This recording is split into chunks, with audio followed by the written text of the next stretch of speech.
अस्सलाम वालेकुम वरहमतुल्लाहि वबरकातुहू रब्बि इश्रह ली सदरी व यस्सिर ली अमरी वहलुल उक़दतम मिन लिसानी यफ़क़हू क़ौली। आज हम अल्हम्दुलिल्लाह रिटर्न असेसमेंट और अपील को उसकी जो प्रैक्टिस है, उसके जो एग्जाम बेस्ड क्वेश्चंस हैं उसको डिस्कस करने जा रहे हैं। इसके साथ इससे पहले हम उसकी पहले समरी को देखेंगे। जब समरी को हम कंप्लीट कर लेंगे तो फिर हम ताकि हमें एक ओवरव्यू मिल जाए और उसके बाद हम इंशाल्लाह उसके ऊपर डिस्कस उन चीज़ों को करेंगे। आपके जो माइक्स हैं वो अनम्यूट हैं। You can ask your relevant question at any time to make the class very interactive. That would be very helpful for me and you as well, and your interaction throughout the lecture would be very appreciable. जी, सबसे पहले तो मैं आपके साथ जो है वो समरी जो है इसकी मैंने जो आपको दी हुई थी वो शेयर करता हूँ।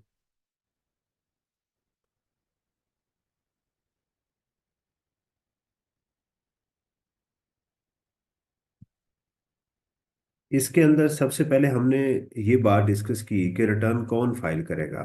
ये इसमें से बहुत सारे क्वेश्चन एग्जाम में आ चुके हुए हैं। नंबर ऑफ क्वेश्चंस आज उसने एग्जामिनर ने पूछे हैं इसके अंदर। तो दूसरा इसके अंदर ये है कि अगर उस शख्स को रिटर्न नहीं फाइल करनी और उसने नहीं फाइल की तो दैट्स फाइन, कोई उसको नुकसान नहीं होगा, फिर उसके लिए कोई नहीं है। इसके ऊपर क्वेश्चन ये भी पूछा जा सकता है कि आपको किसी शख्स को नोटिस आया जिसको रिटर्न फाइल ही नहीं करनी थी, तो आपको जजमेंट लेनी होगी इसके अंदर कि क्या उसको रिटर्न फाइल करनी थी, करनी चाहिए या नहीं। और अगर उसको रिटर्न नहीं फाइल करनी चाहिए तो आप कहेंगे एग्जामिनर को कि ये नोटिस इनवैलिड है, इसकी कोई हकीकत नहीं है। अगर उसको रिटर्न फाइल करनी थी, यस, और उसने रिटर्न हैज बीन फाइल्ड और उसने रिटर्न फाइल कर दी है, तो फिर रिटर्न फाइल करने के बाद इस दुनिया में आने के बाद उसको क्या क्या मसाइल झेलने पड़ेंगे।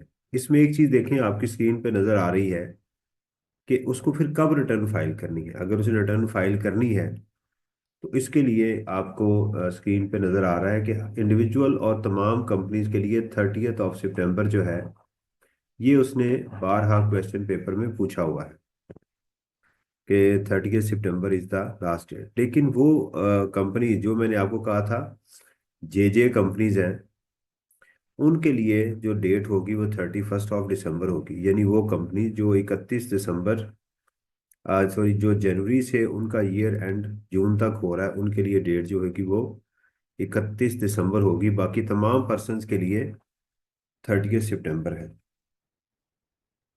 अगर उसको रिटर्न फाइल करनी थी, उसने फाइल कर दी है, तो फिर देखा जाएगा क्या रिटर्न कंप्लीट है। तो इस कंप्लीट रिटर्न के ऊपर भी क्वेश्चन एग्जाम में आ चुका हुआ है कि what is meant by complete return. Complete return किसको कहते हैं, ये इसके ऊपर भी आपको पता होना चाहिए। वो रिटर्न जिसके ऊपर साइन किए हुए हों, वो उस प्रिस्क्राइब फॉर्म के ऊपर हो, विद इन ड्यू डेट हो, तमाम डॉक्यूमेंट जो मांगे गए हैं वो वहां पर अटैच कर दिए गए हों, तो उसको हम कंप्लीट रिटर्न कहेंगे। तो इसके ऊपर भी आपको एग्जाम के अंदर क्वेश्चन मिल सकता है। उसके बाद अगर रिटर्न कंप्लीट है, यस, तो इसको नॉर्मल असेसमेंट या डीम्ड असेसमेंट या सेल्फ असेसमेंट समझा जाएगा। ठीक है, एग्जाम में इसके लिए लफ्ज उसने नॉर्मल असेसमेंट का पूछा हुआ है कि अगर आपकी रिटर्न कंप्लीट है तो उसको नॉर्मल असेसमेंट या सेल्फ असेसमेंट समझा जाएगा। अगर कोई रिटर्न कंप्लीट है तो क्या आप उसको रिवाइज कर सकते हैं, इसके ऊपर भी एग्जाम के अंदर काफी क्वेश्चन आए हुए हैं। बारहा आपको इसके ऊपर स्टेटस मिलेगा। रिटर्न जो है वो कब तक रिवाइज की जा सकती है, कैसे रिवाइज की जा सकती है, उसकी कंडीशंस क्या है। राइट, उसकी चार कंडीशंस हैं रिटर्न को रिवाइज करने की। नंबर वन, कि आप उसके साथ अपनी जस्टिफिकेशन देंगे, कमिश्नर की अप्रूवल आप लगाएंगे। आप उसके अंदर कमिश्नर की अप्रूवल लगाएंगे। इसके साथ आप जो है वो उसकी उसमें टैक्स लाइबिलिटी ज़्यादा होनी चाहिए जो आप शो कर रहे हैं या लॉस को कम करने जा रहे हैं। ठीक है। तो फिर इसमें यह था कि कब कमिश्नर की अप्रूवल नहीं चाहिए। राइट। उसका एक तरीका था कि अगर आप 60 डेज के अंदर अंदर अपनी रिटर्न को रिवाइज कर दें, या ये वाला, ये क्वेश्चन भी आपसे पूछा जा सकता है, ये 60 दिन के अंदर अंदर अगर आप अपनी रिटर्न को रिवाइज कर दें फिर भी आपसे सवाल नहीं किया जाएगा, और फिर कोई आपको कमिश्नर की अप्रूवल की ज़रूरत नहीं है। अगर आपने टाइम 60 डेज गुजर गया और आपने कमिश्नर को अप्लाई किया लेकिन कमिश्नर ने उसकी आपको कोई यस नो नहीं किया, फिर भी आपको राइट मिल जाएगा, या अपनी इनकम को आप बढ़ाना चाहते हैं, इन सूरतों में आपको कमिश्नर इनलैंड की ज़रूरत नहीं है। फिर इसके अंदर एक और बहुत कॉमन क्वेश्चन ये एग्जाम में पूछा जाता है कि आप रिटर्न को कब रिवाइज करें तो आपको कुछ बेनिफिट मिल सकते हैं पेनल्टी के अंदर, यानी रिटर्न रिवाइज करने के बेनिफिट्स क्या है। तो इसकी इनकम टैक्स के अंदर स्टेजेस जो हैं, वो पहली स्टेज तो ये है, खुद रिवाइज कर दें तो आपको कोई पेनल्टी नहीं पड़ेगी। लेकिन अगर आप ऑडिट के दौरान करेंगे तो 25% आपको पेनल्टी पड़ जाएगी। और अगर आप शो कॉज नोटिस के बाद करेंगे तो 50% पेनल्टी पड़ जाएगी। और अगर उन्होंने आपकी अमेंडमेंट कर दी जाके तो फिर आपको पेनल्टी 100% पड़ जाएगी। ठीक है जी। तो ये स्टेज थी। क्या आपकी जो कंप्लीट रिटर्न है उसको फिर भी चेक किया जा सकता है? The answer is yes. आपको जो है वो ऑडिट किया जा सकता है। आपकी जो अ, है उसका ऑडिट किया जा सकता है। ऑडिट कौन कर सकता है? इसके अंदर आपको याद होगा ऑडिट का एक तो आपको टाइम पता होना चाहिए, कितनी देर के अंदर ऑडिट किया जा सकता है। 6 ईयर्स के अंदर ऑडिट आपका किया जा सकता है। फिर आपको याद है कि इसके अंदर हमने पढ़ा था, ओहो, सारा कुछ ही आ गया है,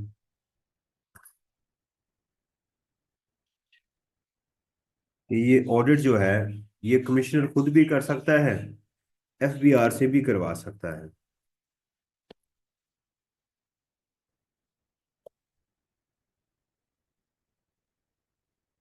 ये कमिश्नर ऑडिट खुद भी कर सकता है, और एफबीआर और किसी चार्टर्ड अकाउंटेंट से भी करवाया जा सकता है। दो इसके वेन्यू और थे जो यहाँ पर इस स्लाइड में आपको नजर नहीं आ रहे।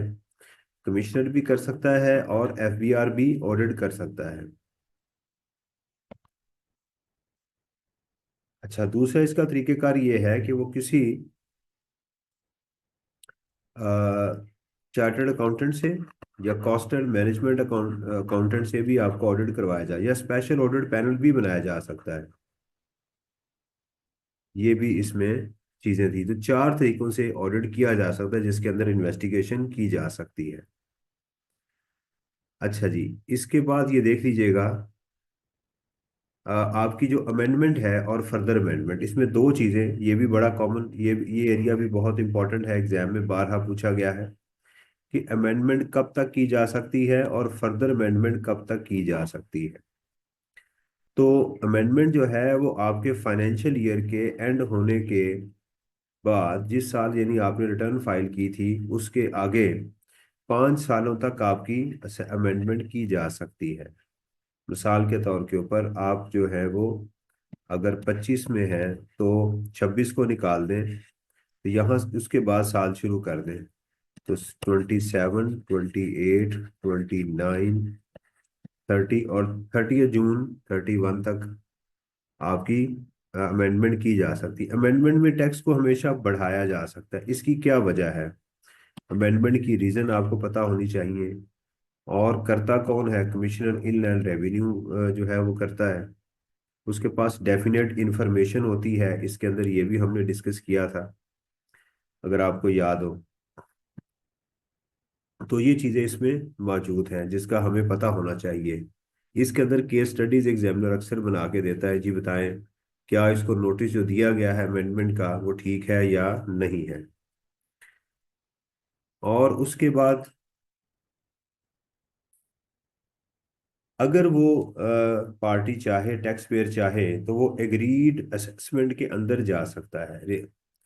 एओसी मैंने आपको बताया था कि वो असेसमेंट ओवरसाइट कमेटी के अंदर जाके वो अपना केस पुटअप कर सकता है कि जी मैं कमिश्नर को नहीं मिलना चाहता, मुझे इस कमेटी के सामने पेश कर दिया जाए। इस कमेटी की कॉन्फ़िगरेशन जो है वो आपको पता होनी चाहिए कि इसकी जो कॉन्फ़िगरेशन है वो क्या है, ये कैसे बनती है, फैसला कैसे करती है।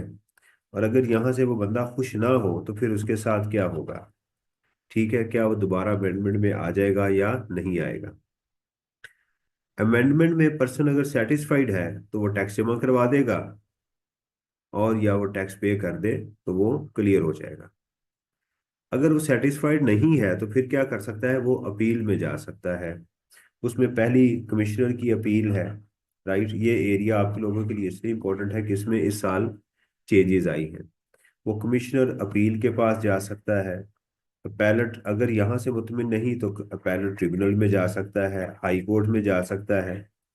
लेकिन हाई कोर्ट के अंदर क्या है, क्वेश्चन ऑफ लॉ जो है वो होना चाहिए, यानी कानून की कोई इंटरप्रिटेशन होनी चाहिए। तो यहाँ दो स्टेजेस आपको मिलेगी, पहले एक रेफरेंस एप्लीकेशन दी जाएगी, फिर उसके बाद अपील सुनी जाएगी। इसके पैरेलल एडीआर है, जिसको एडीआरसी भी कहते हैं, ऑल्टरनेट डिस्प्यूट रेजोल्यूशन कमेटी जो है, यहाँ सी लिख लीजिएगा। ऑल्टरनेट डिस्प्यूट रेजोल्यूशन कमेटी में भी आप जा सकते हैं। ज़रा थोड़ा सा टीडियस काम है, इसके अंदर चीज़ों को याद करना पड़ता है। अगर आपने रिटर्न फाइल नहीं की, अब ऊपर आ जाते हैं, तो फिर क्या होगा। आपको कमिश्नर नोटिस भेज सकता है कि रिटर्न फाइल करें। इसका कितनी देर के लिए, ये भी आपको पता होना चाहिए कि नोटिस कब तक आ सकता है। ये हमने पढ़ा था कि पिछले 5 सालों तक का आपको नोटिस आ सकता है, 5 ईयर्स का। और अगर आपने पिछले 5 सालों में कोई भी रिटर्न फाइल नहीं की तो पिछले 10 सालों का आपको नोटिस किया जा सकता है। और अगर आपने नोटिस का कंप्लाई कर दिया तो यस, तो फिर आप इसी सिचुएशन में दोबारा आ जाएंगे। उसके बाद है जी, अगर नोटिस आपको कमिश्नर ने दे दिया और आपने उसको कंप्लाई नहीं किया तो फिर क्या होगा।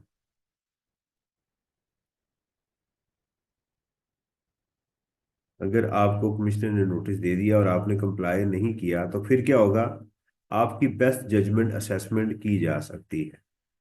ठीक है, बेस्ट जजमेंट असेसमेंट के, ये बेस्ट जजमेंट असेसमेंट किन तरीकों में की जा सकती है आपको इसका पता होना चाहिए। पहली चीज तो आपको ये है कि रिटर्न फाइल नहीं की, वेल स्टेटमेंट फाइल नहीं की, और कोई चीजें आपसे मांगी जा रही हैं वो नहीं दे रहे।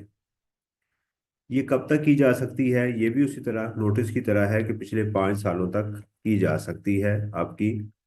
और अगर आपने पिछले 5 सालों में कोई भी रिटर्न फाइल नहीं की तो फिर 10 सालों तक भेजी जा सकती है। और अगर आपको इससे कोई प्रॉब्लम है तो आप दोबारा अपील में जा सकते हैं। ठीक है जी। इस तरह रिटर्न अगर कंप्लीट है, कंप्लीट नहीं है, तो फिर भी आपकी बेस्ट जजमेंट असेसमेंट की जा सकती है। ये देखिए, यहाँ पर आपको बताया जा रहा है कि अगर आपकी जो है वो रिटर्न कंप्लीट नहीं है फिर भी बेस्ट जजमेंट असेसमेंट की जा सकती है। इसके अलावा कुछ और असेसमेंट्स आपको पढ़ाई गई थी, रिवीजन बाय द कमिश्नर। अगर आप जो है वो टैक्स को कम करना चाहते हैं तो फिर उसके अंदर क्या है, एक मिनट मैं यहाँ से पेन ले लूं। तो रिवीजन के अंदर टैक्स को कम किया जा सकता है, बढ़ाया नहीं जा सकता।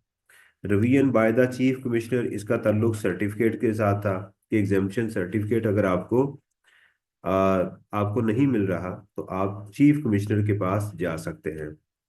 प्रोविजनल असेसमेंट जो है ये इम्पाउंडेड, इसका ताल्लुक था कि अगर कोई एसेट कमिश्नर ने पकड़ लिया है, किसी कोर्ट ने, नैब ने या किसी ने और ने पकड़ लिया है, तो आप उसकी वक्ती तौर पर असेसमेंट कर देंगे।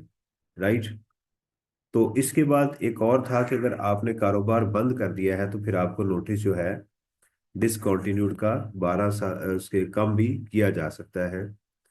अ, तो ये सवाल भी पेपर में आ चुका हुआ है कि किन हालात में रिटर्न 12 माह से पहले ही आपसे फाइल करवाई जाएगी। तो ये था आपके सामने, यहाँ पर अगर आप कोई क्वेश्चन पूछना चाहें तो पूछ लें, फिर हम पेपर्स की तरफ चलते हैं।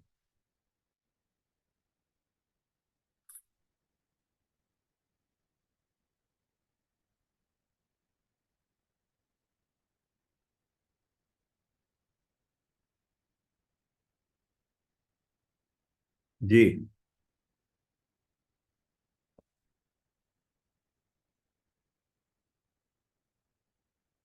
Waiting your reply.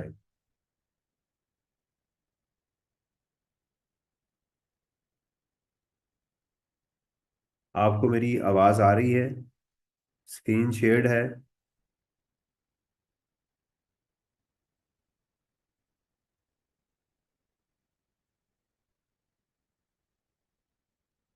चलें जी। आपका यानी यहाँ पर कोई क्वेश्चन नहीं है।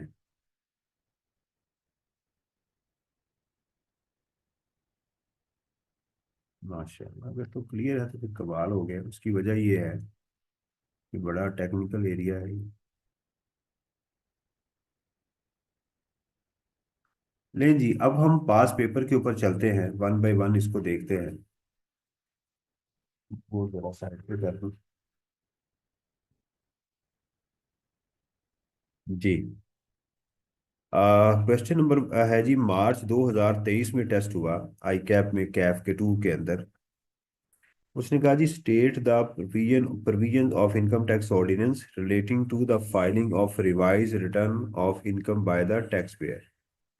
4 नंबर की है, बिल्कुल स्टेट क्वेश्चन है। ठीक है, उसने कहा जी सिर्फ प्रोविजन लिखें, तो आप सिर्फ ये बता देंगे कि जनाब इन इन हालात के अंदर रिटर्न को रिवाइज किया जा सकता है और ये कंडीशन होनी चाहिए। ठीक है। और वो बेशक आप इसमें वो भी 3 लाइनें लिख सकते हैं कि अगर रिटर्न जो है वो वॉलंटरली रिवाइज कर दी जाए तो कोई पेनल्टी नहीं पड़ेगी, और अगर ऑडिट के दौरान कर दी जाए तो 25% पेनल्टी पड़ेगी, 75%। और अगर नोटिस, शो कॉज नोटिस मिल जाए तो फिर 50%। इंशाल्लाह 4 नंबर आपको मिल जाएंगे। आगे आता है जी, क्वेश्चन है जी, मार्च 2023 में टेस्ट हुआ। Under the provision of income tax ordinance advice assurance and company in respect of the following matter, cases eligible for settlement through ADR mechanism. ये पूछ रहा है जी, कौन से केसेस हैं जो एडीआर के थ्रू एलिजिबल होते हैं। Composition of the ADR committee, alternate dispute resolution committee की कंपोजिशन क्या है, यानी उसमें कौन कौन लोग होते हैं, किसको बिठाया जाता है। आगे देखते हैं, assurance and company a partnership firm has filed an appeal to the appellate tribunal inland revenue. Assurance and company ने, पार्टनरशिप फर्म है, उसने अपील की है अपैलेट ट्रिब्यूनल इनलैंड रेवेन्यू को, which is pending.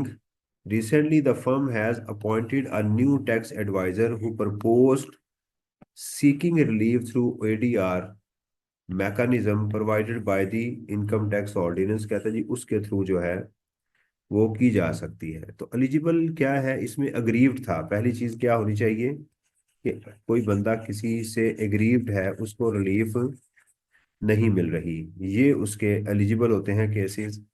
दूसरा, वो केस पेंडिंग हो, किसी जगह पर वो केस क्या है, पेंडिंग है, किसी अपील के अंदर है, तो उसको भी किया जा सकता है। राइट। तो इसके अंदर हम अगर देखें तो मैं आपको इसका दिखाऊं।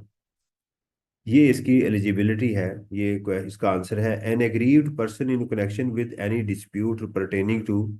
यहाँ लाइबिलिटी जो है वो कम से कम उसकी 50 मिलियन या उससे ज्यादा होनी चाहिए, पहली चीज। एडमिजिबिलिटी ऑफ रिफंड, या वो रिफंड के ऊपर बात करना चाह रहा है, या वो डिफॉल्ट और वेवर को वेव ऑफ करवाना चाह रहा है, या इसके अलावा कोई और रिलीफ वो चाहता है।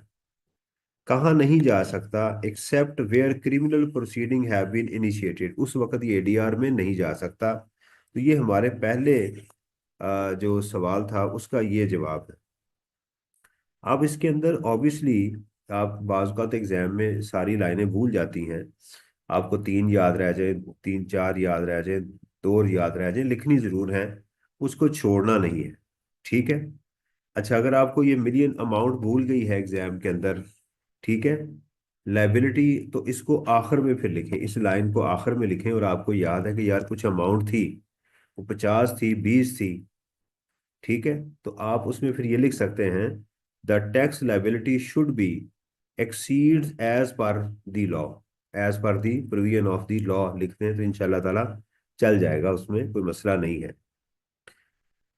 उसके कंपोजिशन क्या है जी, ये उसकी कमेटी की कंपोजिशन है। रिटायर्ड जज होना चाहिए उसके अंदर, ये हम पढ़ चुके हुए हैं। चीफ कमिश्नर खुद उसमें बैठेगा, ठीक है, या एक पर्सन को नॉमिनेट टैक्स पेयर भी करेगा। तो आप इसमें देख लें, कि chief commissioner inland revenue plus एक रिटायर्ड जज होगा और एक टैक्स पेयर जो है उसका बंदा, तीन लोग मिलके इसका फैसला करेंगे, इस कंपोजिशन में होंगे। अच्छा, अब देखें कि हो सकता है कि ये वाली चीज आपको पेपर में भूल जाए, ये भी हो सकता है कि ये कौन कौन लोग हैं, तो इतनी बात भी लिख देंगे तो गुजारा हो जाता है। A person to be nominated by the tax payer from a panel notified by the FPR. इतनी बात लिख के बंद कर दें अगर आपको लग रहा है। मैं ये कह रहा हूँ कि अगर आपको एग्जाम के अंदर कंफ्यूजन है तो पेपर को मैनेज कैसे करना होता है, सही है ना। तो हमें पेपर को लेके इस तरह से चलना होता है ताकि हम मैक्सिमम चीजें उसको बता सकें। एग्जामिनर को पता होता है कि यार ये बच्चे जो हैं उनके पास चार चार पेपर, तीन तीन पेपर दे रहे हैं, बहुत सारे कंस्ट्रेंट हैं। वो खुद भी इस प्रोसेस से गुजरा होता है तो उसको देख लेता है चीज को, उसको कंट्रोल कर लेता है वो। जी।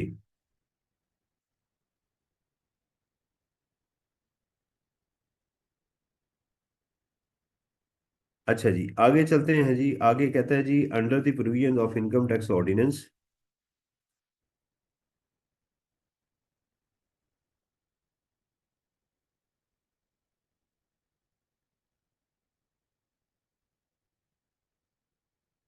नहीं बेटा, इसके अंदर थ्योरी का नहीं है, आगे जाके अभी तो ये सीधे सीधे क्वेश्चन आ रहे हैं ना, आगे नोटिस आएगा तो फिर मसला बनेगा।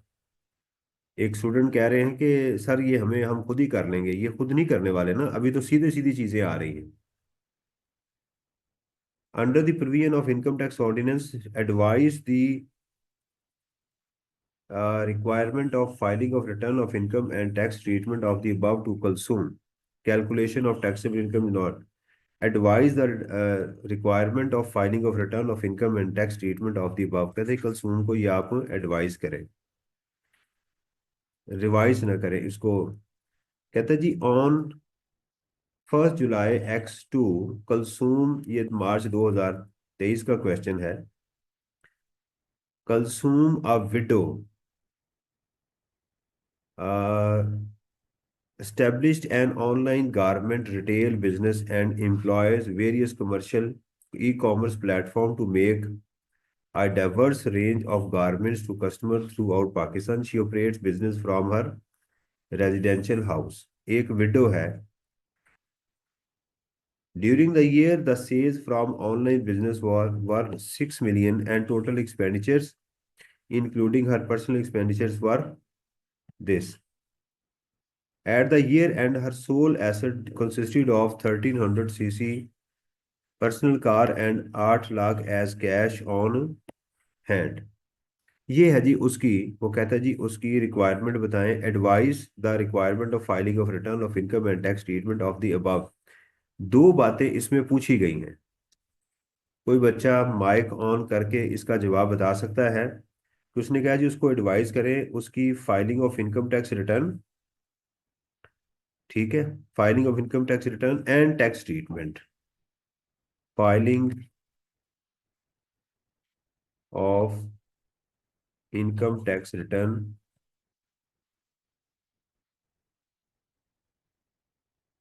प्लस उसका टैक्स ट्रीटमेंट, दो चीजें पूछ रहा है जी, बताएं। सर ये ओपन आमिर, हैंड क्वेश्चन, ये आ ये ओपन जाएगा हैंड क्वेश्चन है। जी। सर इसमें जो बिजनेस में हमारे पास है इनकम है, वो है 6 मिलियन की। तो उसमें जो लिमिट होती है वो अगर 6 लाख से ऊपर उसकी इनकम होती है तो उसके ऊपर उसको टैक्स लगता। लेकिन वहाँ पे जो तुमने एक्सपेंस बताया हुआ है वो 5.8 मिलियन है, मतलब जिससे हाँ, 2 लाख है। लेकिन इसमें बता रहे हैं कि इसमें पर्सनल एक्सपेंस भी है हमारा। तो अगर हम ये assumption लेंगे कि ओपन हैंड है, कि अगर उसका business income without the personal expense 6 lakh से एक्सीड कर रहा है तो उसको रिटर्न फाइल करनी चाहिए। और अगर नहीं कर रहा तो फिर। Very very good, very good. Siraj, Siraj बात कर रहे हो ना। Yes sir. वेरी गुड बेटा, इसमें जजमेंट रिक्वायर थी। अगर आप इसको इसमें से माइनस कर देंगे तो इसकी टैक्सेबल इनकम बना देंगे तो वो आ जाती है 2 लाख रुपया। 2 लाख रुपया तो एग्जाम्प्ट है, उस पर तो रिटर्न नहीं बनती। कैश की कोई रिक्वायरमेंट है ही नहीं। गाड़ी का विडो के साथ उसका भी नहीं है, विडो के लिए घर और गाड़ी का क्राइटेरिया रिटर्न का नहीं है। तो इसका पहला जवाब ये होगा, फाइलिंग ऑफ रिटर्न की आप हेडिंग देंगे, right. A widow is not required to file return, right, if he has no taxable income. पहली बात तो ये है। And the having car and cash is not applicable to the widow. Widow के ऊपर ये वाला क्राइटेरिया भी एप्लीकेबल नहीं है। पहले आप ये बात बताएंगे। फिर आप बताएंगे कि as the total expenditures include personal expenditures and personal expenditures are not allowed to be deducted from the business income. वो बिजनेस इनकम में से माइनस नहीं हो सकते। If the if we deduct the actual expenditure from the sale and the income is rupees 6 million above 600,000, then she is required to file the tax return. However, is if her total expenditures excluding personal expenditure are equal to or below 600,000, then she is not required to file tax return. फिर आप ये पहली बात उसको बता देंगे कि उसको रिटर्न फाइल करनी है या नहीं करनी। फिर आप उसका टैक्स ट्रीटमेंट बताएंगे। द बिजनेस इनकम, द से the income from sale of online business is taxable under business head of income and normal taxes as a non salaried person are applied. तो आपने इसका भी जवाब दे दिया और इसका भी जवाब दे दिया। ये था इसका असल में जवाब। तो देखें ना, यहाँ पर जजमेंट रिक्वायर्ड थी। अगर कोई बच्चा यहाँ यस नो करके आ जाएगा, इसको रिटर्न नहीं जी, thank you very much, he she is not required to file tax return, तो उसको एक भी नंबर नहीं देगा वो। क्योंकि यहाँ पर उसने एडवाइस मांगी है और यहाँ पर अमाउंट के अंदर उसने, इसको बोलते हैं जैसे शिराज ने कहा, open ended question. Open ended, full information provide नहीं कर रहा, यानी आधी बात कर रहा है, हाफ इंफॉर्मेशन हमें दे रहा है। तो ऐसी चीज को इफ एंड बट के साथ किया जाता है। इफ एंड बट्स के साथ सवाल को हल किया जाता है, फिर नंबर मिलते हैं। ये जानबूझ के ऐसा सवाल बनाया जाता है, ऐसा नहीं कि एग्जामिनर भूल जाता है। आगे चलते हैं। क्वेश्चन है जी सितंबर 2022 का। Under the provisions of income tax ordinance rules list the additional records which are required to be kept by sole proprietor whose business income exceed 500,000 as compared to a sole proprietor whose business income is up to 500,000। इसको देखते हैं। ये मुझे अब इसका याद नहीं है कि इसका 5 लाख का और इसका क्या है, शायद किताब में भी नहीं है।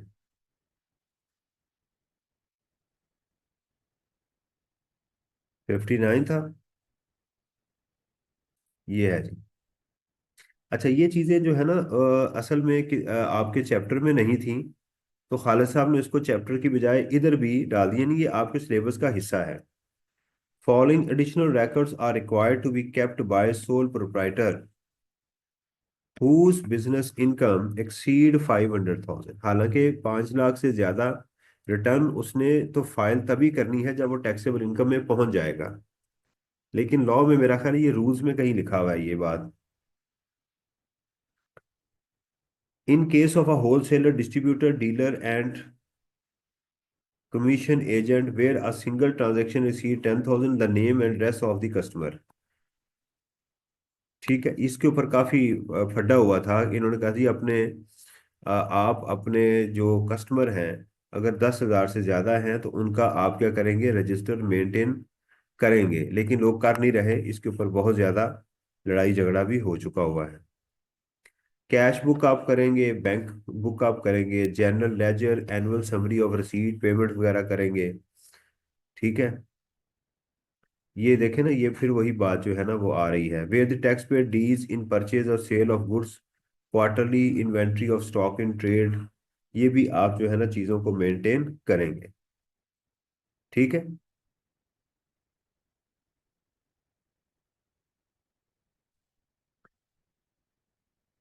ले जी, ये आया जी अब सवाल जो आपका, जिसमें आपकी जजमेंट रिक्वायर्ड है।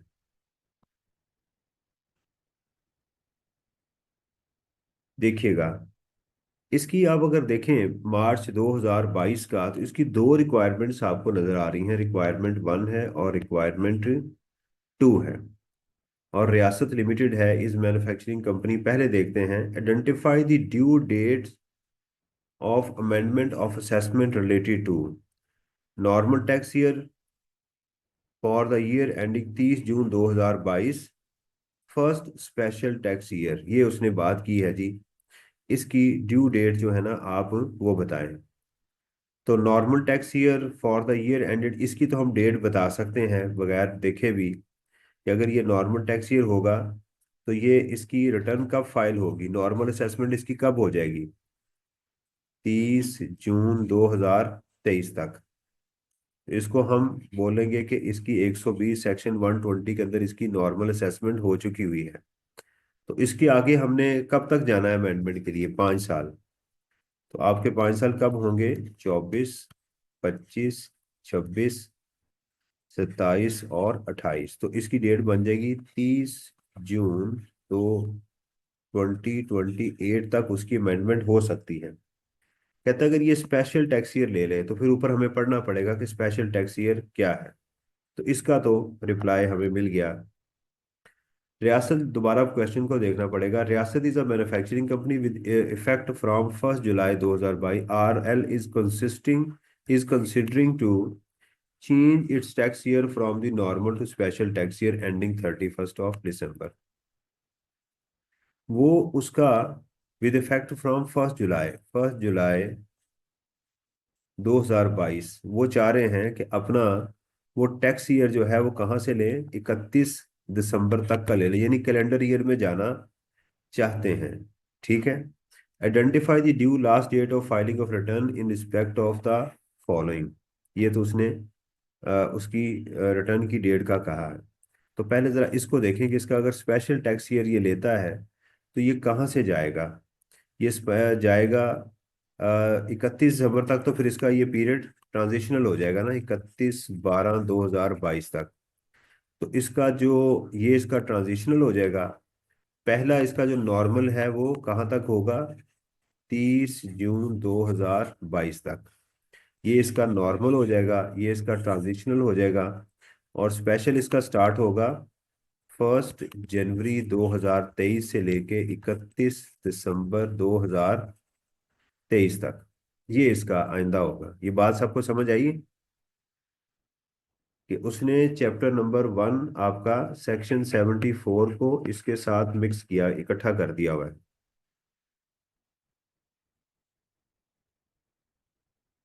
जी।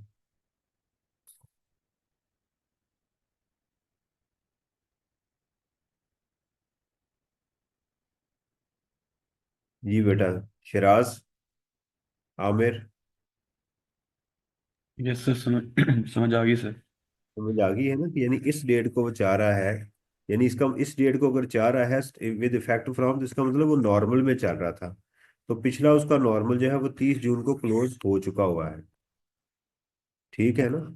तो अब उसका ये जो पीरियड है, जब तक अगले टैक्स ईयर तक स्पेशल तक नहीं जाएगा तो दरमियान वाला पीरियड क्या बन जाएगा, ट्रांजिशनल बन जाएगा। और फिर ये स्पेशल होगा। और ये हमें यहाँ से पता चल गया फर्स्ट स्पेशल ईयर की अमेंडमेंट कब तक हो सकती है। अगर मैं इसी को देखूं, तो अगर उसका फर्स्ट जो है वो है 1 जनवरी 2023 से लेके 31 दिसंबर 2023 तक है, तो ये रिटर्न कब फाइल करेगा। रियासत लिमिटेड है ना। तो वो कंपनीज जिनका ईयर एंड, ध्यान से देखिएगा, वो कंपनीज जिनका ईयर एंड जनवरी से लेके कहाँ तक होता है, जून तक, उनकी डेट क्या होती है, 31 दिसंबर। जनवरी से जून तक, तो ये जनवरी से, ये तो हो रहा है जुलाई से, सॉरी। ये तो उसमें पीरियड में फॉल नहीं कर रहा ना, तो इसकी डेट क्या होगी, लास्ट डेट होगी 30 सितंबर 2000। आमिर सो तो नहीं गए हो। आमिर कह रहा था सर ये तो कर लेंगे हम। सर 30 सितंबर 2024 नहीं होगी अगर फर्स्ट स्पेशल टैक्स ईयर होगा? नहीं, 31, हाँ 24 होगी। अगले साल जो है ना 24 बन जाएगी। इस डेट को ये फाइल करेगा रिटर्न। सर वो स्पेशल स्पेशल टैक्स ईयर में आपने लिखा है first month seventh, first date 7 month है, वो फर्स्ट मंथ और फर्स्ट डेट नहीं होगी? सही लिखा था, गलत हो गया ना। अच्छा, ये लगता ठीक नहीं मिलेगी। 1 जनवरी 2023 से ये होगा। ठीक है ना, 31 दिसंबर तक ये इसका क्लोज होगा। इसकी डेट जो होगी वो 30 सितंबर 2024 होगी ना, last date filing of tax return. अब ये जो 30 सितंबर 2024 है, इसका फाइनेंशियल ईयर कौन सा है? इसका फाइनेंशियल ईयर बनता है 30 जून 2025 वाला। इससे आगे हमने 5 साल जाना है, तो इससे आगे 5 साल चलेंगे तो आ जाएगा 26 27 28 29 30। 1 2 3 4 और 5। तो इसके लिए लास्ट डेट बनेगी 30 जून 2025। नंबर बहुत कम है, काम उसने ठीक ठाक करवाया है। अगर किसी को इस बात की समझ नहीं आई तो मैं दोबारा समझा सकता हूँ।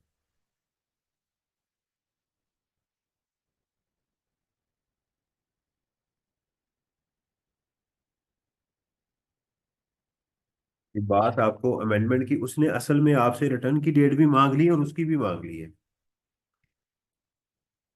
मैं आपको दोबारा जरा इसको समझाता हूँ कि उसने क्या क्या आपसे मांगा है। ये देखें, उसने 3 चीजों की जो है वो आपसे मांगा। उसने कहा कि अभी वो चल रहा था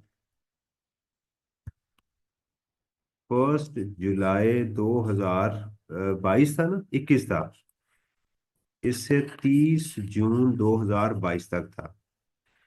1 जुलाई को उन्होंने सोचा, 1 जुलाई को कंपनी ने सोचा कि क्यों ना हम स्पेशल टैक्स ईयर में चले जाएं। और वो स्पेशल टैक्स ईयर कहाँ से कहाँ तक का था? वो स्पेशल टैक्स ईयर उनका बनता है 1 जनवरी 2023 से लेके 31 दिसंबर 2023 तक। इसके अंदर ये ट्रांजिशनल पीरियड जो है वो जनरेट हो गया। वो आ गया जी आपका 1 जुलाई 2022 से लेके 31 दिसंबर 2022 तक। एम आई राइट? तो ये उसका नॉर्मल टैक्स ईयर था, ये उसका ट्रांजिशनल था, और ये उसका स्पेशल टैक्स ईयर था। पहला सवाल जो उसने पूछा हुआ है वो उसने तो रिटर्न के ऊपर बात की है। File identify the due last date of filing of tax return in respect of the following. इसके लिए और इसके लिए कहता तीनों की फाइलिंग, रिटर्न ऑफ फाइलिंग वो बताएं। तो पहली बात ये है कि जो कंपनी 30 जून को क्लोज होती है, जनवरी से लेके जून तक, उसका टैक्स की उसकी डेट क्या बनती है? 31 दिसंबर। तो इस नॉर्मल के लिए 31 दिसंबर 2022 उसकी ये ड्यू डेट बनेगी, नॉर्मल के लिए। ठीक है, अब आगे चलते हैं। आगे जो कंपनी है उसका जो ईयर एंड है वो अगले 6 माह में हो रहा है ना। देखिए, अगर आप साल को 2 हिस्सों में डिवाइड करें, तो अगर उसका जुलाई से जुलाई से लेके और उसका 31 दिसंबर तक हो रहा है, तो उसके लिए डेट क्या होगी? सितंबर होगी। और अगर उसका ईयर जो है वो जनवरी से लेके जून तक हो रहा है, उसके लिए क्या डेट होगी? दिसंबर होगी ना। इसको आप ए पार्ट कर लें, ए टाइप कंपनी, और इसको बी टाइप कंपनी कर लें। अब यहाँ पर जो है ये कहाँ फॉल कर रही है? दूसरे ए पार्ट के अंदर ये फॉल कर रही है ना, ये वाली। तो इसकी डेट क्या होगी? सितंबर। इसके बाद सितंबर कब आ रही है? 30 सितंबर 2023। तो इसकी जो डेट होगी रिटर्न फाइल करने की इस 6 माह की, ये वाली होगी। अब इसका ईयर एंड देखें दोबारा, 31 दिसंबर को इसका ईयर एंड हो रहा है। ठीक है, 31 दिसंबर को अगर हो रहा है तो ये भी ए कैटेगरी में फॉल कर रही है। तो ए कैटेगरी में डेट क्या होगी? सितंबर। तो 30 सितंबर 2024 इसकी लास्ट डेट ये वाली होगी। ये सबको समझ आई? ये उसने पूछा था कि जनाब इन कम बताएं कि इस कंपनी की तीनों सालों के लिए लास्ट लास्ट डेट क्या होगी। ये मैंने बताया है आपको।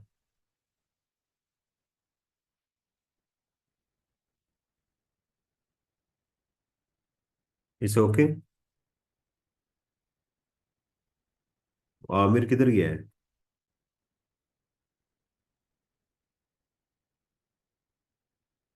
ओके। दूसरी बात उसने पूछी थी कि इसकी अमेंडमेंट कब तक हो सकती है, सेक्शन 122 की, और इसकी अमेंडमेंट सेक्शन 122 कब तक हो सकती है। तो हमने कहा था कि जिस साल ये रिटर्न फाइल करेंगे उससे आगे 5 साल चले। अब इसने रिटर्न फाइल की है 31/12/2022 को। ये किस साल क्लोज हो रहा है, इसके बाद 30 जून कब आएगा, 30 जून 2023 में। इससे आगे आपने 5 साल जाना है, तो आ जाएगा आपका 24, 25, 26, 27, 1, 2, 3, 4, 27 और 28। तो इसकी लास्ट डेट बन जाएगी 30 जून 2028 तक इसकी अमेंडमेंट हो सकती है। इसका भी उसने पूछा हुआ है। इसके बाद 30 जून कब आएगा, वहां तक पहले जाए, पहले 30 जून तक जाना है, 30 जून 2025। इससे आगे आप 5 साल चले तो आ जाएगा 26, 27, 28, 29 और 30। तो इसकी अमेंडमेंट हो सकती है 30 जून 2030 तक। ये दोनों का जवाब था। तो पहले का जो जवाब था वो मैंने पहले आपको बता दिया।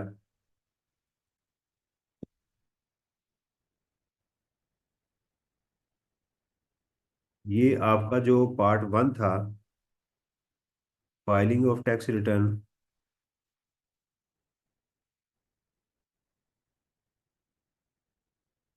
ये था filing of last date for filing of tax return, last date for filing. ये आ गई इसकी लास्ट डेट फॉर फाइलिंग। ये आ गई इसकी लास्ट डेट फॉर फाइलिंग। ये आ गई उसकी अमेंडमेंट की डेट। ये पार्ट 2 आ गया, last date for amendment. Last date for amendment under section 122। ये इसकी आ गई लास्ट डेट अंडर सेक्शन 122। अगर आप कहें तो ये मैं आपको ग्रुप में शेयर कर दूं। ये क्वेश्चन कौन सा था, 59 था, 57।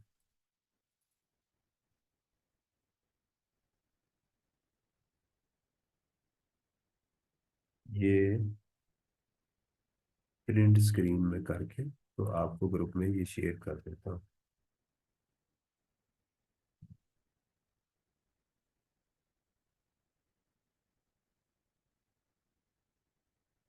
चिराज, आवाज क्लियर है? यस सर, आज काफ़ी अच्छी है, बेहतरीन है। काफी अच्छी कहते हैं ना, तो मेरे हॉल बलते हैं मुझे। नहीं सर, वैसे आदत है, लेकिन मतलब इसका मतलब होता है कि बिल्कुल ठीक है। ठीक है। ये क्वेश्चन था, क्वेश्चन नंबर 57। और अटेम्प्ट कौन सी थी, मार्च 2022, 2022। Identification of last date of filing of tax return and date, last date of amendment by the CIR। ये मैंने आपको ग्रुप के अंदर मैसेज भी कर दिया। फ्यूचर रेफरेंस के लिए आपके पास ये सेफ रहेगा।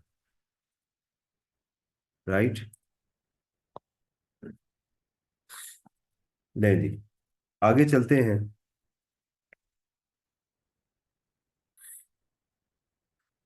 आज जुम्मा का दिन है, आपसे रिक्वेस्ट है कि सूरह कहफ को समझे भी और उसको पढ़ा भी करें। मार्च 56 क्वेश्चन है जी, मार्च 2022 में उसने कहा जी briefly explain the sectoral benchmark ratios. वो जीपी रेशो, प्रोडक्शन रेशोज याद आया आपको? ये कौन कौन यूज कर सकता है? ये बेस्ट जजमेंट असेसमेंट में हमने पढ़ा था। बेस्ट जजमेंट असेसमेंट के दौरान भी इन रेशियोज को यूज किया जा सकता है अगर कोई इंफॉर्मेशन आपके पास नहीं है। और दूसरा हमने ऑडिट के दौरान गालबन पढ़ा था। कि अगर कमिश्नर ऑडिट करे तो फिर भी इस रेशो को यूज कर सकता है। Also explain the circumstances in which a commissioner shall determine taxable income on the basis of sectoral benchmark ratio। ये दोनों सिचुएशन भी मैंने आपको बता दी हैं कि ऑडिट और बेस्ट जजमेंट के दौरान वो सेक्टोरल बेंचमार्क रेशो यूज कर सकता है। देखें, जो सवाल किया जाए उस तरह जवाब देना। आप खाली एग्जाम में सेक्टोरल बेंचमार्क रेशो लिख के आ जाएंगे तो वो आपको बेवकूफ़ समझेगा। उसने कहा जी पहले इसको एक्सप्लेन करें टर्म को और फिर सरकमस्टांसिस बताएं। मैंने कभी पेपर में ऐसा नहीं किया कि एक पैरा में जवाब लिख के आऊं। सबसे पहले मेरा बेशक 3 नंबर का है तो मैं एग्जाम में पहले लिखूंगा सेक्टोरल बेंचमार्क रेशो, एब्रीवेशन नहीं वैसे लिखूंगा, पहले वो लिखूंगा, फिर मैं लिखूंगा सरकमस्टांसिस। इससे एग्जामिनर बहुत खुश होता है कि यार मैंने इससे दो बातें पूछी थी, ने दोनों का मुझे अलग अलग जवाब दिया है। तो ये चीज भी आपने करनी है। आगे है जी, under the provision of this state the conditions which on must comply with for filing valid revise return. देखिए रिवाइज रिटर्न दोबारा आ गया कि उसको कंडीशंस क्या फॉलो करनी है। वो 4 कंडीशन पहले भी आई थी। अब देखें, अगर ये मार्च 2023 में आई हैं तो उससे पहले मार्च सितंबर 21 में आई हुई है। On has discovered an error in his annual income tax return which was submitted on the due date, जो कि ड्यू डेट पे सबमिट थी। Now he intends to file a revised return voluntarily। अगर वो वॉलंटरली कर सकता है तो आप इसकी कंडीशन लिखेंगे। अब आप इसके अंदर एडिशनली एक बात ही सिर्फ लिखेंगे कि अगर ये वॉलंटरली आप इसको रिवाइज कर देते हो खुद ही तो आपको पेनल्टी नहीं पड़ेगी। और अगर आप ऑडिट के दौरान इसको वॉलंटरली रिवाइज करते हो तो फिर आपको 25% पड़ेगी। ठीक है, ये चीज है। तो पहली, अगर जिसको वॉलंटरली रजा कराना तौर पर अपनी मर्जी से, उस पर पेनल्टी नहीं होती। फिर आपको वो चारों कंडीशन लिखनी है और प्लस उसका बेनिफिट नीचे एक लाइन में लिख देना है कि अगर आप फाइल करेंगे तो आपको ये बेनिफिट होगा, तो इंशाल्लाह आपको 4 नंबर एग्जाम में मिल जाएंगे। सही है। ओके कर दिया करें ना बेटा, थोड़ा सा बोल के मुझे पता चले कि मैं अकेला ही नहीं बोली जा रहा बेवकूफों की तरह जो जी है। सर। ओके। Thank you. चलें, आप खुद भी अब पढ़ें जरा, साथ साथ में मैं अकेला ही बोली जा रहा हूँ। फिजिकल क्लास में ये तो फायदा होता है ना, साथ गपशप लग रही होती है। ओए ओए। जी, इसको पढ़ें, फिर मैं आपसे डिस्कस करता हूँ।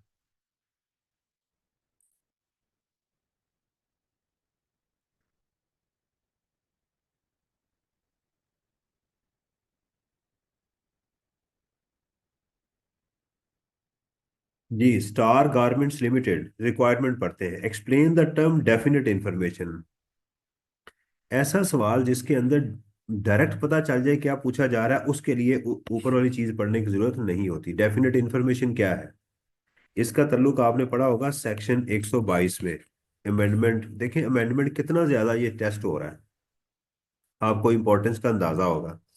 डेफिनेट इंफॉर्मेशन कमिश्नर के पास किस चीज की होती है, रिसीट की, पेमेंट्स की, एसेट्स की, फॉरेन एसेट्स की। वो डेफिनेट इंफॉर्मेशन होती है, वो आगे प्रेजेंट करता है। Discuss whether commissioner is empowered to make further amendment in the assessment order issued on this. ये अब उसने फर्दर अमेंडमेंट की बात की है। क्या कमिश्नर जस्टिफाइड है? आमिर किधर गया है आज? आमिर को नहीं मैंने छोड़ना, कहता था सर मैं खुद ही कर लूंगा। सर मैंने बार बार एसएमएस किए, वो नहीं आ रहा है क्या? नहीं तो फिर वो चस्का भी तो लेना होता है ना पकड़ के। सर असल में मैंने ये ज्यादा फोकस किया कि किसी ने अगर रिवाइज नहीं किया ना, एक बार रिवाइज कर ले फिर ज्यादा मजा आएगा ना। रिवाइज? यानी आपने इस चैप्टर को रिवाइज नहीं किया? चैप्टर को रिवाइज एक बार किया था सर, याद करना और बात है, अभी याद नहीं किया, आज करूंगा। नहीं, मैं इंशाल्लाह ताला मैं इस तरह से पढ़ा रहा हूँ कि आपको साथ साथ रिवाइज भी हो रहा है। अब यस आप सर। रिवाइज करेंगे ना तो आप इंजॉय करेंगे। अब यस रिवर्स की। सर। अब आप देखें, एक होता है कि बंदे ने कभी जंग नहीं देखी, वो पहली सही दफा सर। जंग जाता है तो वो मार खा के आता है। वो जी हाँ। दूसरे उसके मुताबिक तैयारी करके जाता है। जैसे वो यस। याद ये वाले पंखे ले आए थे बड़े बड़े। तो आंसू गैस पड़े तो अगली दफा वो बड़े बड़े उन्होंने दिखाया उसके ऊपर टीवी में कि जनाब वो इतने बड़े पंखे ले आए हैं। Yes sir. तो पता था ना, इस तरह होता है कि जब बच्चा पेपर देख के दोबारा तैयारी करता है ना, फिर तो उसका स्टाइल बदल जाता है ना। Yes sir. लाहौर में हो, डीजी खां पहुंच गए हो? इधर लाहौर हूँ सर। अच्छा अच्छा अच्छा अच्छा। चले तो फिर क्लास में नहीं आए। अच्छा जी। Star garments. अब ये डेट हमें बड़ी क्रूशल है कि इसकी हमें उसी तरह ही यहाँ पर जाना पड़ेगा। Star garments limited had filed it's tax return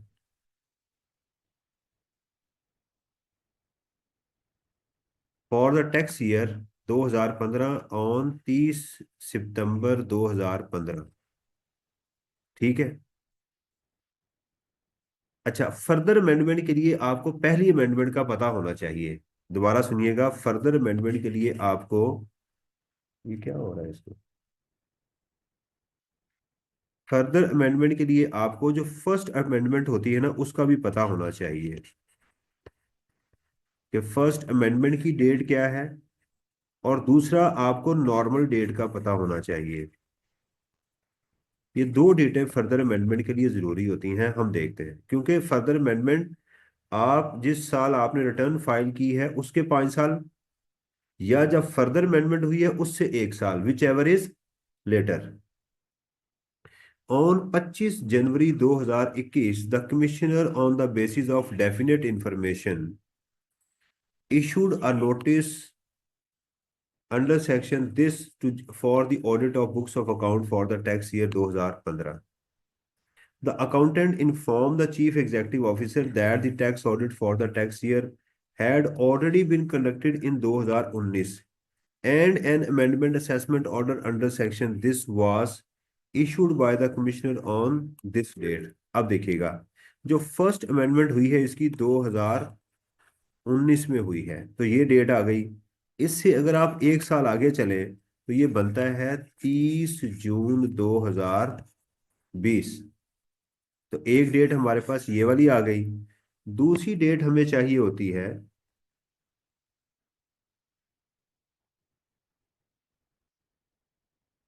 दूसरी डेट चाहिए होती है उसकी नॉर्मल डेट। दोबारा सुन लीजिएगा, जिस डेट को फर्स्ट अमेंडमेंट हुई उससे आपने 1 साल आगे जाना है। और इसकी जो ओरिजिनल अमेंडमेंट डेट है वो विच एवर इज लेटर। अब चलते हैं ओरिजिनल जो है वो अमेंडमेंट के ऊपर। इसने 2015 की रिटर्न 30 सितंबर 2015 को फाइल कर दी।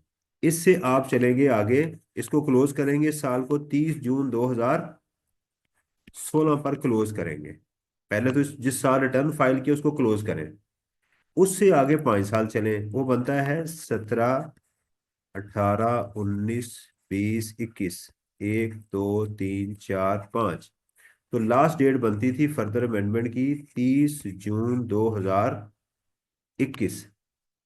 तो ये वाली डेट या ये वाली डेट, विच एवरेज लेटर, तो इसकी लास्ट डेट कमिश्नर के पास ये थी कि फर्दर अमेंडमेंट कर सकता है। उसने नोटिस भेजा 24/2/2020 को। तो ये नोटिस वैलिड है, ये नोटिस वैलिड है। बड़ा जबरदस्त केस स्टडी हमारे पास आ गया फर्दर अमेंडमेंट का। ठीक है, अमेंडमेंट के लिए तो यही डेट थी, लेकिन फर्दर अमेंडमेंट के लिए क्या देखा जाता है कि जब पहली अमेंडमेंट हुई उसके 1 साल बाद, ठीक है, तो वो डेट ये बनती थी। तो विच एवर इज लेटर, तो लेटर डेट कौन सी थी, ये वाली, ये बनेगी इसकी। ओके। अगर समझ आ गई है तो बता दें, फिर आगे चलें।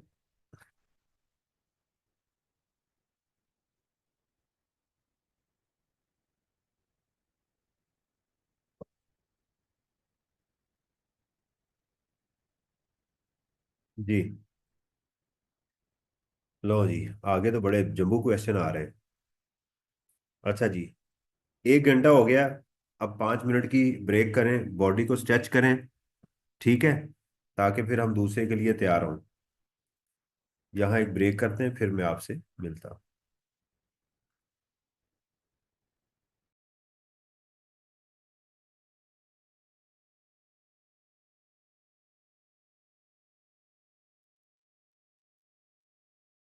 अस्सलाम वालेकुम वरहमतुल्लाहि वबरकातुहू। हम क्वेश्चन कर रहे हैं रिटर्न असेसमेंट और अपील्स के। बड़े प्रैक्टिकल क्वेश्चन है हमारे पास। तो चलते हैं अपने फर्दर क्वेश्चन की तरफ।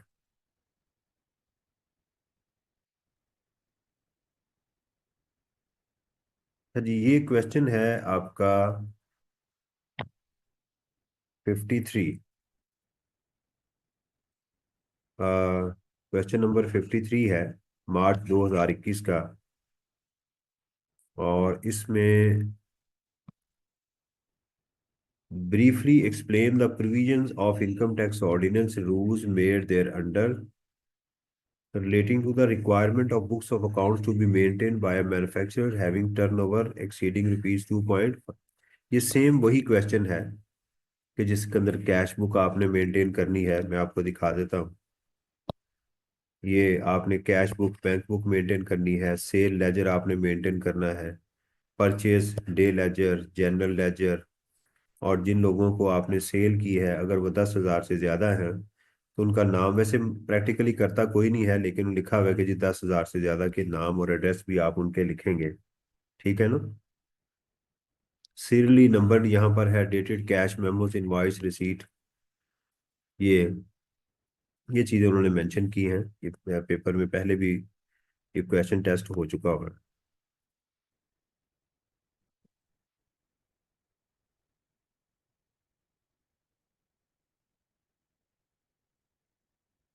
अच्छा जी, ये एक क्वेश्चन हमारे पास सितंबर 2020 का क्वेश्चन है, क्वेश्चन नंबर 52। इसकी first require state the time period within which an appeal may be filed by Rubina to the commissioner appeal. इसका मेरा ख्याल है 30 दिन का, अगर आपको याद हो तो विद इन 30 डेज के अंदर वो अपील फाइल कर सकती है। Discuss different types of orders that commissioner appeal में make for disposing of an appeal. ये आपको याद होगा कि एक था कि ऑर्डर क्या क्या किए जा सकते हैं। सबसे पहले तो कंफर्म किया जा सकता है कि जी ठीक है। दूसरा, इनहेंस बढ़ाया जा सकता है। और तीसरा, रिड्यूस किया जा सकता है। और चौथा, अनल किया जा सकता है। ठीक है, ये ऑर्डर किए जा सकते हैं किसी अपील को डिस्पोज ऑफ करते हुए। यानी जब किसी के पास अपील जाएगी तो क्या फैसला करेगा? या कंफर्म कर देगा भी जो हुआ तुम्हारे साथ ठीक हुआ है, या बढ़ा देगा कि नहीं भी वो कम था ज्यादा, या कम कर देगा, या उस अपील को रद्द कर देगा। Explain what action the commissioner appeal may take for ensuring that no undue hardship will be caused to Rubina because of the payment of this demand। Commissioner appeal कैसे कंफर्म करेगा कि इसके साथ कोई हार्डशिप जो है वो नहीं की गई? सबसे पहले तो उसको कमिश्नर इनलैंड रेवेन्यू को बुलाना चाहिए, फिर इसके केस को सुनना चाहिए, और इसको कहना चाहिए कि कोई और ग्राउंड ऑफ अपील है तो वो भी प्रेजेंट कर दो अगर तुम करना चाहती हो। उसके एविडेंस को देखना चाहिए और उसकी बेस के ऊपर उसको फैसला करना चाहिए। तब उसको पता चलेगा कि इसको कोई हार्डशिप फेस है। इन देखना, एक बंदा आके शिकायत लगाता है कि जी कमिश्नर मेरे साथ ये कर रहा है। अपील का मतलब क्या होता है? शिकायत लगाई जा रही है ना, कि भी आप मेरी शिकायत को सुने। तो शिकायत के बदले में कमिश्नर जो इन अपील है वो किसको देखेगा? कमिश्नर इनलैंड रेवेन्यू को। ये तंग तो नहीं कर रहा। उसका तरीकेकार क्या है कि कमिश्नर इनलैंड रेवेन्यू को बुलाए, इसको भी बुलाए, दोनों की बात सुने कि भी इसने ये कहा है, तुम ये कह रहे हो। कोई एविडेंस ऐसा है जो मिस रुबीना पेश कर रही है और वो नहीं एक्सेप्ट कर रहा, उसको देखे। इससे कोई नई ग्राउंड ऑफ अपील ले लें कि हाँ भाई अगर आप कोई और बात करना चाहती हैं तो वो बता दें। वो चीज़ उसको देखी जा सकती है। तो इस तरह मुख्तलिफ डिफरेंट जो है वो एस्पेक्ट्स को देखा जा सकता है। उसकी प्रोसीडिंग, बेसिकली यहाँ पर प्रोसीडिंग का पूछ रहा है कि कमिश्नर अपील की प्रोसीडिंग्स क्या होगी। Discuss the options available to Rubina for defending her case if the commissioner issues an order confirming the amendment assessment order issued by the CIR। अभी तक देखें मैंने ऊपर पढ़ा ही नहीं है, लेकिन मुझे यहीं से सारे के सारे जवाब मिल रहे हैं। जो कमिश्नर ने उसकी अमेंडमेंट की है, अगर कमिश्नर उसको कंफर्म कर दे तो क्या करें? इसके बाद उसके पास अपेलो ट्रिब्यूनल है, उसके बाद उसके पास हाई कोर्ट देखना पड़ेगा क्वेश्चन ऑफ लॉ है या नहीं, फिर आप बताएंगे कि हाई कोर्ट में जा सकती है। इसके लिए मुझे इसके केस को पढ़ना पड़ेगा। On 2nd of July, Rubina received a show cause notice under Section 122 from the Commissioner Inland Revenue for amendment of assessment order for 2018। और नोटिस तो ठीक है क्योंकि 2018 का है, 2019 में दे दिया गया, ठीक है। Due to the lack of knowledge about tax matter she did not respond, उसने उसको जवाब ही नहीं दिया। On 1st August she received a demand notice under which she was required to pay इतनी अमाउंट से कहा जमा करवाओ within 30 days on account of undeclared income and an amendment assessment order for tax year 18 under section 122। अब देखें undeclared income है, इसका मतलब है कि ये क्वेश्चन ऑफ लॉ नहीं है, इसका मतलब ये हाई कोर्ट में नहीं जा सकती। ये बात याद रखिएगा कि यहाँ अनडिक्लेयर्ड इनकम ऐसे केस को हाई कोर्ट नहीं सुनता। ये कमिश्नर अब इंडियन रेवेन्यू ने इसको नोटिस भेजा, ये चली गई कमिश्नर अपील के पास। अब ये मैक्सिमम अपेलेट ट्रिब्यूनल में जा सकती है, नहीं तो इसके बाद एडीआरसी में जा सकती है। और उसके लिए भी कंडीशन है कि 50 मिलियन से ज्यादा अगर इसकी टैक्स लायबिलिटी हो, लेकिन वो भी नहीं है, इसका मतलब यहाँ भी नहीं जा सकती। इसके पास एक ही ऑप्शन बची है अपेलेट ट्रिब्यूनल की। उसकी कोई लिमिट देखिएगा, मेरा ख्याल उसकी भी एक लिमिट है, मेरा ख्याल है कि उसकी 20 मिलियन की लिमिट है अगर वो डायरेक्ट वहां जाना चाहे तो। देखते हैं इसका जवाब। Rubina is dissatisfied with the order issued by the commissioner and wants to file an appeal to the commissioner appeal because payment of this amount will cause hardship to her। वो समझती है कि जी मुझे इसकी वजह से सख्ती का सामना करना पड़ रहा है, ये गलत कह रहा है, मेरी ऐसी इनकम नहीं है। ठीक है, तो ये केस था। तो उसके लिए क्या है कि जब ये कमिश्नर अपील के पास गई है तो वो जो हमसे इसके मुतालिक चीजें पूछी गई थी, एक सवाल तो ये पूछा गया था कि वो कब तक ये अपील फाइल कर सकती है, उसको ऑर्डर कब मिला है, ये वाला उसको जो ऑर्डर मिला है 1 अगस्त का, ठीक है, उससे सेटिस्फाइड नहीं है ना, तो वो इसके 30 दिन के अंदर अंदर वो अपील कर सकती है। कमिश्नर अपील के पास जाए और कहे कि जनाब ये बंदा गलत कह रहा है, मैं इसे मुतमिन नहीं हूँ। दूसरी जो चीज थी उसने डिफरेंट टाइप्स ऑफ अमेंडमेंट, ये जेनेरिक टाइप का था, उसका हमने जवाब दे दिया। कमिश्नर मैंने आपको बता दिया कि वो क्या करेगा। जरा प्रोफेशनली इसका आंसर देखते हैं क्या बनता है। ये बहुत लंबा है, इतना लंबा तो नहीं हम लिख सकते पेपर में। ये देखें जी, within 30 days from the date of service of notice, that is, ये बता दिया। अगर आपको ये डेट नहीं भी समझ में आ रही, लेकिन यहाँ पर डे लिखना लाजमी है। आप यहाँ नहीं लिख सकते under the provisions of income tax ordinance the appeal must be filed, वो गलत, क्योंकि यहाँ उसने स्पेसिफिकली डेज पूछे। In disposing of an appeal the commissioner in respect of additional additions में बाय भी टैक्स डिपार्टमेंट में कंफर्म कर सकता है, रिड्यूस करता है, एनहांस कर सकता है, अनल कर सकता है, ये बात भी हमने बता दी है। कमिश्नर अपील के पास एक स्टे का डिमांड है, मेरा नहीं ख्याल इसे लिखना चाहिए। हाँ, लिखा भी जा सकता है इसको कि कमिश्नर जो अपील है वो उसको हार्डशिप फेस कर रही है तो उसको स्टे दे सकता है, लेकिन उससे कुछ चीजें भी मंगवा सकता है। अब देखें ना, ये बात मैं इस सवाल से एग्री नहीं, जवाब से एग्री नहीं करता, क्योंकि क्वेश्चन ऑफ लॉ है ही नहीं।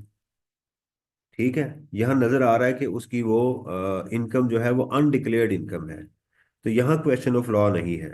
तो मेरा ख्याल है कि ये अपीलेट ट्रिब्यूनल में ही जा सकती है। ठीक है ना, इसको अपीलेट ट्रिब्यूनल के लिए भी वो एक लिमिट लॉ ने लगाई हुई है। बहरहाल मैं इससे फुली एग्री नहीं हूँ, लेकिन ये लिख दिया है कि इफ का, इफ के साथ जवाब दिया गया है। और इन केस ये देखें ना, इफ के साथ, इफ एंड बट्स के साथ जवाब दिया गया है कि अगर इसमें क्वेश्चन ऑफ लॉ मौजूद कहीं हो तो ठीक है। हो भी सकता है कि वो इनकम को कह रहा है, लेकिन एज पर लॉ वो इनकम बनती नहीं है, तो ठीक है, ऐसा किया जा सकता है कि वो हाई कोर्ट में भी जा सकती है। ट्रिब्यूनल में नहीं जा सकती क्योंकि वो डिमांड टैक्स उसका जो है वो 20 मिलियन से, वो देख लीजिएगा उसकी लिमिट है, उससे कम है ये।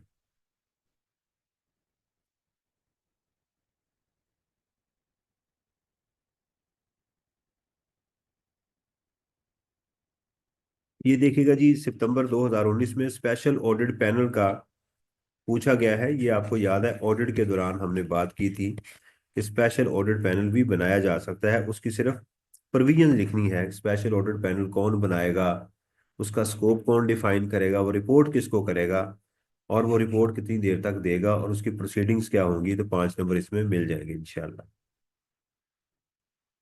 आगे है जी, briefly explain requirements of books of account. ये देखिए बार बार बुक्स ऑफ अकाउंट्स आ रही हैं, तो इसको जरा आप ध्यान से करके जाइएगा।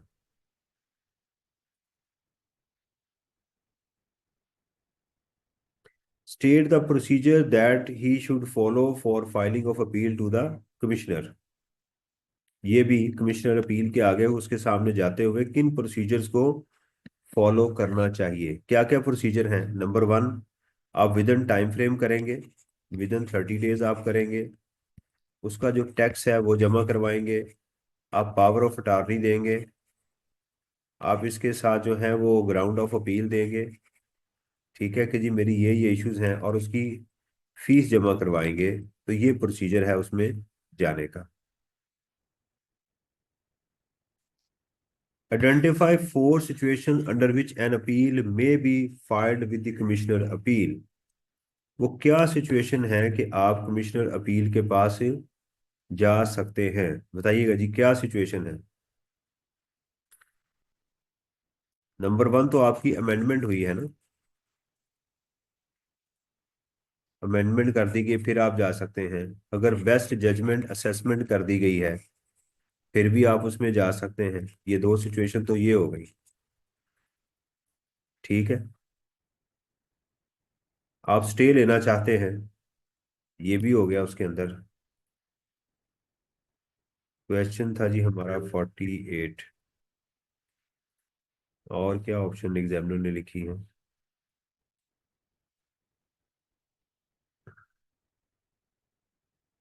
ये देखिएगा, सबसे पहले जी बेस्ट जजमेंट असेसमेंट के खिलाफ आप जा सकते हैं, अमेंडमेंट के खिलाफ आप जा सकते हैं, recovery order in respect of एलिज्ड default उसके खिलाफ आप जा सकते हैं, पेनल्टी के खिलाफ आप जा सकते हैं। ये 4 सिचुएशन है, दो तो आपको कम से कम याद होंगी, ये बाकी दो और भी हैं कि किसी शख्स के खिलाफ रिकवरी स्टार्ट होगी तो उसके अगेंस्ट भी एक जाया जा सकता है।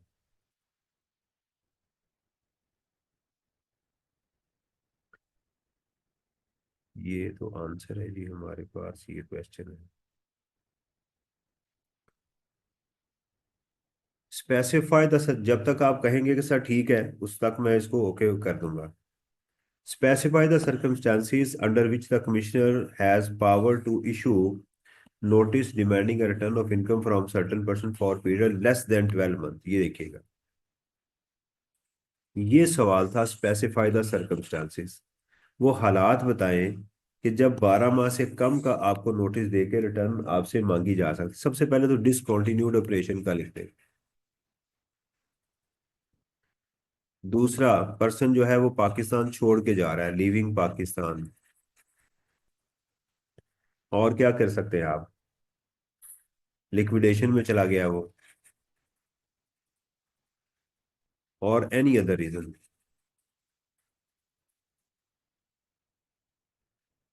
कोई और रीजन है कमिश्नर के पास, उसमें वो उसे कह सकता है कि तुम 12 माह से कम की रिटर्न फाइल कर दो। सितंबर 2018 का क्वेश्चन है जी, briefly describe normal special and transitional tax years. Section 74 chapter number 1 से उसने पूछा है, 6 नंबर का क्वेश्चन है। State the requirements regarding change in the tax year from normal to special. ये भी वही है कि आप उसको अप्लाई करेंगे, उसमें एप्लीकेशन देंगे, ज़रूरतें लिखेंगे, वजह बताएंगे, और वो आपको टैक्स ईयर चेंज कर देगा, और जो एडजस्टमेंट्स उसने कही है वो भी इनकॉर्पोरेट करेंगे। State the tax year corresponding to the income year ending 30 September and the due date for filing of return of income. ये उसने बात पूछी है। जो सोचने वाली है। Kaleem is listed company and is counting year ending on 30 June. KL is now considering to change its accounting year from 30 June to 30th सितंबर। ये उस पूछ रहा है कि जनाब उसका बताएं कि उसकी state the tax year corresponding to the income year ending 30 September this and the due date. दो चीजें उसने पूछी है। पहले वो चल रहा था 30 जून को, ठीक है ना। नॉर्मल में था 1 जुलाई, जो भी साल है X1 ले लें, तो ये जा रहा था 30 जून। ये डेट कौन सी बता रहा है, एंडिंग 30 सितंबर। तो ये X8 का बता रहा है ना, 30 सितंबर। ये होगा 30 सितंबर 2000 X8। ये शुरू हुआ होगा 1 अक्टूबर 2000 X7 से। इससे पिछला इसका जो टैक्स ईयर होगा वो बना होगा 1 जुलाई X6 से लेके 30 जून X7 तक। तो ये इसमें ट्रांजिशनल टैक्स ईयर आएगा। तो उसने पूछा है जी इनकी ड्यू डेट्स आप बताएं रिटर्न फाइल करने की क्या होगी। हमारा वही फार्मूला है कि अगर जे होगा, ठीक है, यानी पहले जो मैंने आपको तरीकेकार बताया हुआ है कि आप नॉर्मल या उसके बना लें, दो हिस्से कर लें आप साल के। पहला साल जो है उसको बी कह लें या ए कह लें, जैसे भी आप करना चाहते हैं। ये कह लें जिन कंपनियों का यहाँ पर ईयर एंड होगा उनकी डेट दिसंबर होगी, और जिन कंपनियों का यानी ये हो रहा है 1 जनवरी से लेके जून तक और जुलाई से लेके दिसंबर तक, ये बी पार्ट है, इनकी डेट सितंबर होगी। ठीक है, तो पहले 30 जून है ना, तो इसकी डेट बनेगी 31 दिसंबर। ठीक है, ये किसमें पार्ट ए में फॉल कर रही है कंपनी। 31 दिसंबर 2000 X7 इसकी डेट बनेगी फाइलिंग ऑफ टैक्स रिटर्न। उसके बाद जो है ये जो स्पेशल टैक्स ईयर है, ये किस में फॉल कर रहा है, ये बी में फॉल कर रहा है। उसकी डेट क्या होगी, सितंबर। तो 30 सितंबर X9 इसकी डेट बनेगी। और भाई आप सारे चले गए हो जो मैं अकेला ही बोली जा रहा हूँ, बिल्कुल ही क्लास में खामोशी है। सर बैठे हैं। अच्छा बैठे हुए हैं, समझ आ रही है। Yes sir. ये देखें ये क्वेश्चन रिपीट, अब क्वेश्चन रिपीट होने शुरू हो गए ना, उसी तरह की चीजें बार बार आ रही है। Yes sir.